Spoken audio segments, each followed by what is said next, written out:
This morning I dropped a new blog post on my website detailing my decision to indie publish. If you're new here, hi, I'm Micah. I'm indie publishing my debut YA fantasy next spring.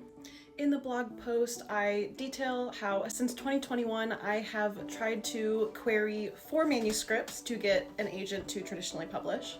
The first 2 were not up to par and did not have any beta readers, and it showed.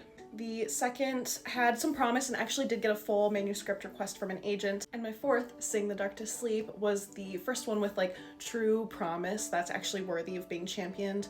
However, I've only pretty much heard silence from my queries. And strangely enough, that was a huge relief.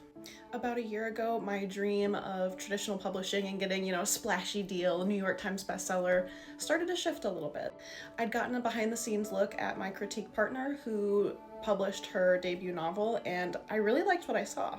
Indie publishing ensures complete creative freedom on my work and my timelines. Plus, it means not having to deal with the absolutely dreadful process of querying and potentially going on submission, and then if I did actually nab an agent and a deal, having to wait 2 more years to release a single book. And honestly, I don't want to release books to make a ton of money. I want to connect my stories with readers who it will leave a lasting impression on. And if that's only just a handful of people instead of being on the New York Times bestseller list and reaching hundreds or thousands of people, I'm okay with that.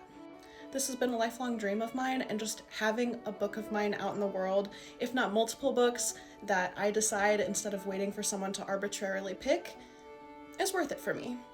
So my plan is to first release 3 interconnected standalones in the Legends of Pearl series, the first of which is Sing the Dark to Sleep.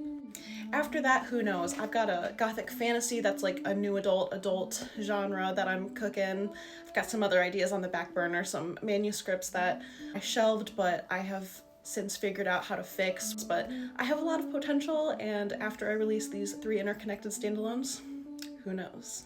If you'd like to stay updated on my journey to publishing my debut novel, follow me along, and I'll see you next week.